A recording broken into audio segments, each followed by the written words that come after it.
Good afternoon and welcome to our latest talk on historic research in project, our short lunchtime talks. And so we are it's a mix of talks that we're providing, some about some of our sources and other ones are aimed at individuals and groups who are looking to do research, looking at doing projects and how we can help, how the different sources we've got can help. So today we're looking at historic research within projects. We have lots of people come to us wanting to do research either individually or as groups, and so passing on a few tips. Only just 1 o'clock, so I'll just wait a moment to fully start. But my name is Paul Hudson. I'm Learning and Outreach Manager for Worcestershire Archive and Archaeology Service. And as ever, what I'm talking about is based on lots of the experiences that we've had over the years of people coming and using our resources and passing on and wanting to pass on tips. So just wait another 15-20 seconds and then we'll get going. So it'll be about 20-25 minutes talk. If you've got any questions, pop them in the chat and I'll do my best to answer those.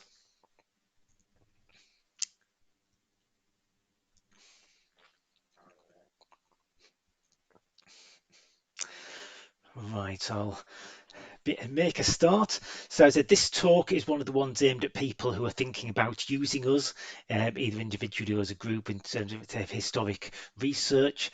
And just some of the tips and things from experience of helping different groups and what's available in the Archive and Archaeology Service.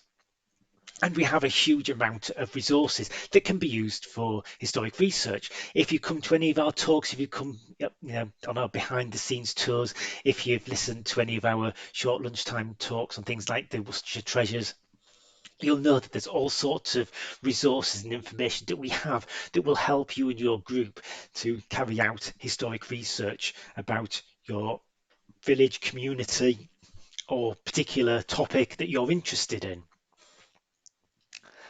Um, but sometimes it's, as with lots of things, we say, have a think about what you want at the start.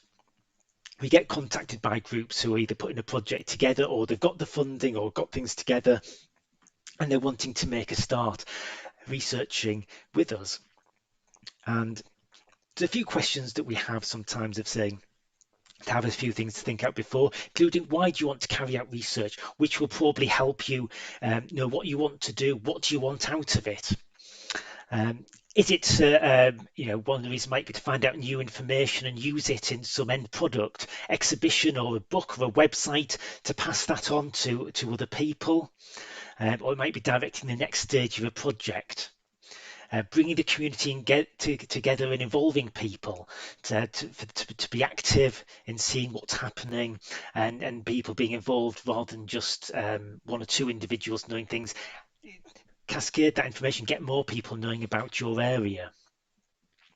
Increase knowledge of the local area and the sense of place. Sometimes, people feel more involved, more connected to a place, want to know more about it, and that's sometimes why people volunteer, so they can feel more connected to where they're living. It might be due to an anniversary that's coming up that you're wanting to mark something connected to that. It may be part of a wider project that you've got funding maybe to renovate or repair an old building, and as part of that you need to have a community engagement aspect, and historic research might be that. You might want to pass on skills to people either for that project or elsewhere. Sometimes we've done historic research workshops, people have come along, they're not going to take part in that particular project, but they said, oh, that would be really useful for something else that I'm doing, and it may be that you're happy with that you're wanting to pass on skills to people. And also, is there something specific that you're wanting people to find and discover, or are they free to choose whatever they want within certain parameters? Is that depending on what you're wanting? And the focus of research may be the local history or community. Quite often that's what it is. We're doing a research into our village, our town, our community, and that's going to be the focus of it. It may be more specific. Church, we've had quite a few of those over the years, or public buildings, you know, which may be connected with renovating, and as part of that is their focus. The landscapes, I've put slash river because is part of the landscape. I know a couple of years ago, the Unlocking the Seven project, we did helped people research that as part of that project, as part of feeding towards an exhibition that would be created and other work. And that was because looking at anything to do with the River Severn and fishing and things alongside that. Generally with landscapes, we've done some with the Worcestershire Wildlife Trust, looking at areas that they have acquired and the history and the background to that. I suppose orchards could come under that. I put it on a separate one. That's the image, and there is from when we did the traditional Three Counties Orchards project, and as part of that, in 3 parts of Worcestershire, we were training people to research that as part of that project about the land, what it was used for, and the orchards, the growth and decline there. Or it may be a particular topic linked to an anniversary. I put World War One down because a few years ago we had quite a lot of groups coming in researching about World War One in their community, maybe at the home front, or it might have been the War Memorial. So historic research can take all sorts of formats, and often we say to group organisers, what are you wanting at the end, which can guide how the research goes. Is there an end product such as an exhibition or a book? So that might be that might guide things as to this is the sort of things that we're wanting, the sort of information, the type of resources that can be used within there. Is it information to guide restoration or development? Certain work is going to be happening. You might be doing up land as it used to be, and therefore you're looking for the research to guide that.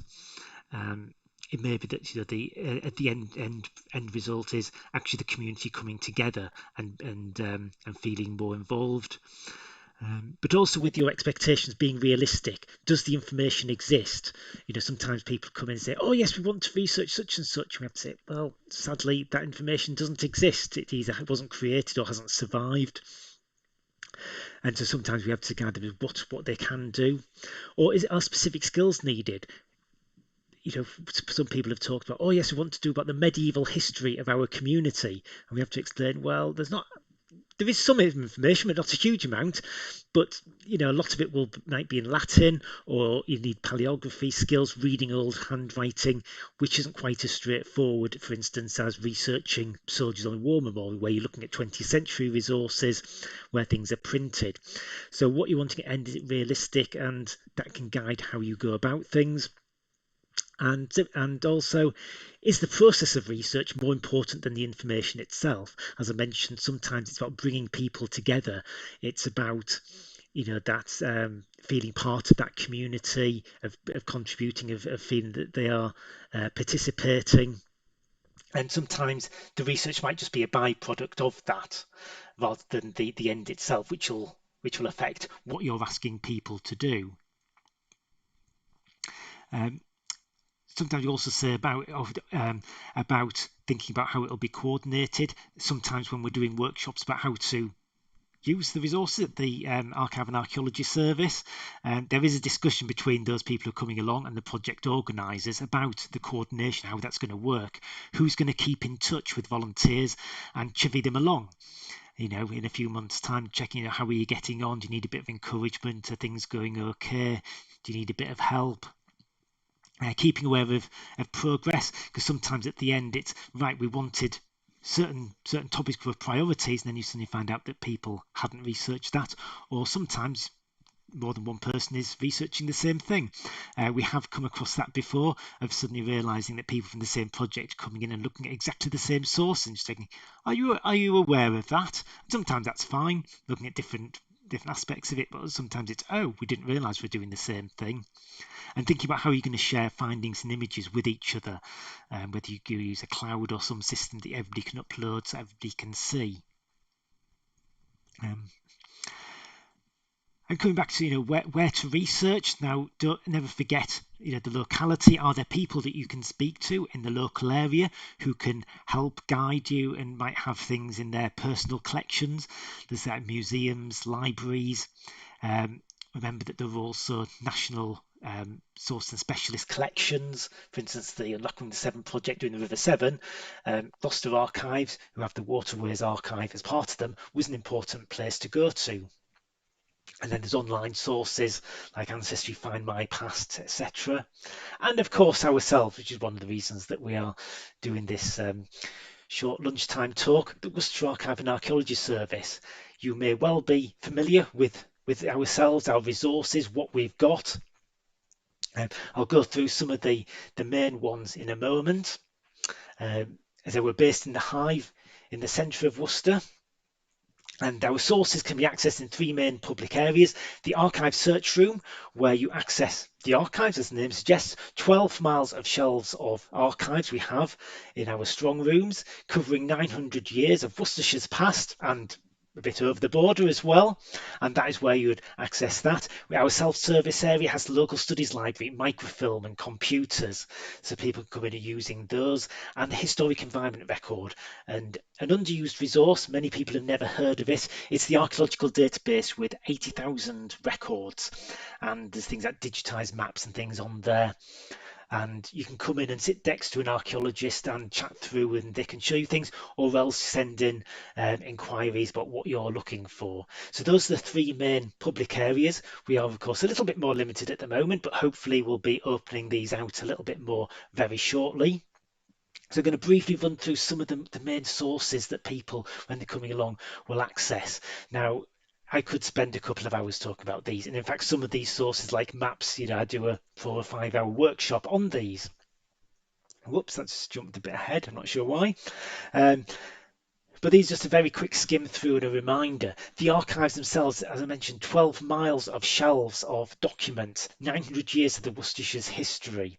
You have wills, photos, maps, diaries, letters, books, deeds, plans, all sorts within these, from local government, hospitals, schools, churches, estates, families, organisations. For archives, well, for archivists, they look at where it comes from, what's the collection, where is the origin of that. And these are the basic raw materials. So it takes a little bit more looking through because these are the unedited versions, but all sorts of fascinating information for people to search through. Our local studies library, which has about 10,000 books relating to the county and related topics. Some of these are your professionally published books you can buy in Waterstones. Some of them are 300 years old. Some are little pamphlets that only maybe a couple of dozen copies were ever produced. Quite a few of these are last copies, so we're the only place in the county where you can find copies of these. These are all reference only, but they're open anytime, well, normally when the hive is open, and it's a good place to get started, see what has been created, what has been looked at, including some items that are, as I said, that are comparatively quite rare. Maps, as I said, maps. I can do a whole workshop on maps, the amazing resources that are there, and we have an amazing resource of those Ordnance Survey, and then the manuscript maps, tithe, enclosure, estate maps. As well as the physical ones, we also have them digitized with the HR. They have access to those, and going right back into the so the earliest ones are kind of 17th century, although there's not very many there, right through to recent times. And often the key part of starting off historic research. As mentioned, the historic environment record, over 80,000 records of historic buildings, excavation sites, landscape and features, archaeological building reports, aerial photos, archaeology reports. So the work that our archaeologists do, going out excavating, and then coming back and writing up what they've found and the objects that they've discovered. These end up within the HR, so you can access that information through them. Photographs are a very popular source, particularly if somebody's doing it, if you're doing books or exhibitions at the end, you're wanting things that can be included. Our key source, Worcestershire Photographic Survey, has 80,000 images within it. covering the county, going right back into the late 19th century. But there's also many within our archive deposit, as well as aerial photographs and historic building photos within the historic environment record as well. And I can never resist showing us some of our lovely photographs and images. That's the red line in Upton Snodsbury, and the past lovely little um, truck at the side. Some we have engravings. Apologies for the poor quality of that. I'm not sure why it's not showing properly, but that's the old infirmary just next to where the hive is today. So we do have a small number of engravings as well. That takes you back pre-photographs. A photograph of Lich Street, as it used to be, what's now under Cathedral Square. Um, and a photograph at Tenbury. It did have down 1895. When we put down Twitter, we had a discrepancy. Realised it was actually a little bit later. We managed to narrow down with a bit of help of locals as to when that was. But yes, these are people rowing along Tenbury High Street in the 1920s. Um, so if people are wanting, as I said, to produce something at the end, then yeah, photographs are often things that people go towards. Accessing the census, mostly nowadays via the online databases, which are free of charge in the Hive. The census, oops, apologies, it's 1841 to 1911 that we have. Everybody in the country should be covered. So when people are doing studies of local areas, everybody theoretically in that community should be there. It was also used for a lot for when people were researching war memorials. Um, and trying to track people down to looking at 1911, 1901 to try and find out a bit more about these people and tracking changes over time. What was the makeup of the local community? 1921 will be available next year. We've been asked that a lot. With the 100-year rule, it's normally the January afterwards. It might be a little bit late because COVID has meant that the digitisation is a little bit behind schedule. But it should be fairly early next year that it'll be available online. Trade directories are fascinating for giving insights into local communities. They start off with a summary of each community.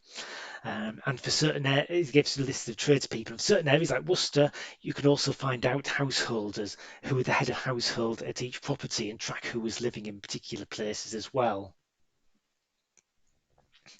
Newspapers are very popular again for looking at. We have them from 1713 onwards on microfilm, and so people can come in and use those. We don't have any subject indexes as such. On the Find My Past website, which you can use in the Hive, you can search their newspaper coverage, which includes Worcestershire newspapers, but you can't actually have a look at the original paper, so you need to know dates and things. But if you've got dates, then people or just an area to look through, people can look through those newspapers for the past, find out about those. Wills are also an unused resource. If from the early 19th century and before, you can look up what the property in people's houses, what did people own, because it'd go room by room, showing what people were leaving. It might mention about family members, a person's belief, giving insight into individuals if you're trying to track down somebody. And many, many more. There's oral history collections, sales catalogues, military records, deeds, sales particulars. I said if I had a couple of hours, I could go into detail about all sorts of things. But there is a huge amount. Many of you will already be aware. You may already have used them. Have a look at some of our talks online. Because we pick out some of the stories and things that we get to give an indication of the sort of things that we've got. And if in doubt, please ask us and get in touch. How do you access it in normal times? The archives are open 5 days a week. You need an archive card, which if I haven't got one, you can bring along some ID and get that. Oops, not sure why that's jumping on. Self-service and local study, 7 days a week usually. Anytime the building is open. It's not accessible at the moment, but hopefully that will be soon. And the historic environment record, a couple of afternoons a week, or else you can contact us online. So those are how you can access us at the moment. In normal times. At the moment, you need to get in touch and book archives a week in advance, and the HR desk a day or so in advance. But hopefully, with the changes it won't be long before we can provide more access to how we usually are. Now, we are quite used to the fact that many people have never used archives before, or historic environment record. I mean, in that case, people may never have heard of one. And so there is a little bit of trepidation of how do I use it? Where do we go? Where to look? Particularly because with archives, most things are behind the scenes, so we can't just browse it like in a library. So we're quite used to that. And so as part of various projects, we provide workshops, taster sessions, introductions, depending on what's required. And that may vary from a 1 hour brief guide to the self-service area, where do you go, how do you use things, and that might be enough for a group to get started and carry on their research. Or it may be that you're needing a bit longer. You may need a particular workshop on using maps, or using a particular type of sources, or general introduction to using archives. And in some cases, we've done a 6-week course with the Unlocking the Seven project. Fortnightly, people met over 6 sessions, and we guided them as to how to use the resources, and then gave them a hand as they started researching as part of that project, bringing things together. And in other cases, we provide even more support and a bit of hand holding for people, getting them started. As the outreach side is externally funded, we do need to charge for that. So if you're planning a project and getting money, it's worth building that in as part of that. Otherwise, we can chat if you're wanting something a bit more more simple, and people are a bit more confident, just need a bit of guiding as to where things are. If you are coming as a group, please let us know, because it is very useful to know in advance that we might have half a dozen people from a particular group, because there isn't a huge amount of space, and so then we can be prepared and we know that people are coming. And I said, please feel free to ask. We've helped many groups with their projects and with their research, guiding people, particularly if you're not sure, have we got the material that you're looking for? And where do people look? Is it realistic? We're quite happy to sort of give a bit of guidance that and point people in the right direction. And just a word about images and documents. If you're wanting to use those and copy those, to be aware that many of these will be under copyright. So before using anything, check with us that that's okay. Are they under copyright? Do you need to get permission? There may be a small charge for using things in publications. We are fully aware that people often want copies, so we're quite used to guiding people and explaining things, and we'll help where we can. And if you are needing digitization for an end product, a book or an exhibition where you need really high quality stuff, then we do have a digitization team who can do really, really high quality copies suitable for publication. And when you're in the search room and you want to just do little copies of things for your own research, for guiding, just say what you've got, you do need a photo permit. Anybody does who comes in, which you can get, individuals can get daily, weekly, or yearly ones. But groups can also get a permit themselves. So various people can use the same permit.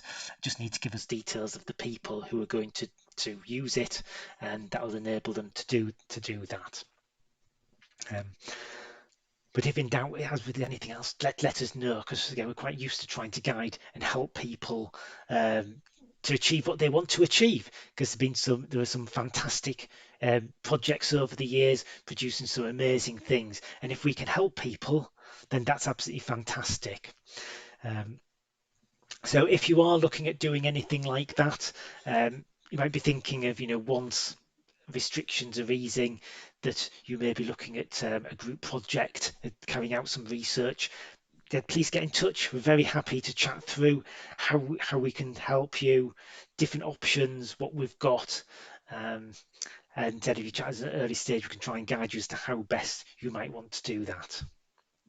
So thank you very much for joining us. It's almost 25 past, so we try to keep between 20 and 25 minutes. So thank you very much for joining. If there is any last minute questions, if you want to pop that in the chat, I'll try and answer. Thanks, Ruth. In a comment, yes, it is a thrill accessing some of the maps documents. I mean, even those who work in the Hive, get a little bit of a thrill when you're looking at these things. Some of them are several hundred years old, and some amazing items and things, and also as well as the items themselves, which can look amazing, the content, which can be fantastic as well. Um, Yes, but otherwise, thank you very much for joining us. Next week, we've got part three of Worcestershire Treasures. I said we had a whole year of blog articles of things to pick from. So I'll be back next week and just sharing 5 more items that were selected as Worcestershire Treasures. If any other comments come to mind afterwards, please feel free to drop us a line, explore the past at worcestershire.gov.uk, and we'd be happy to chat to you. So thanks very much for joining us, and hopefully we'll see you either um, soon in the hive, or maybe where we can get out to back into groups to giving talks and things and actually seeing people face to face. Okay, thanks very much.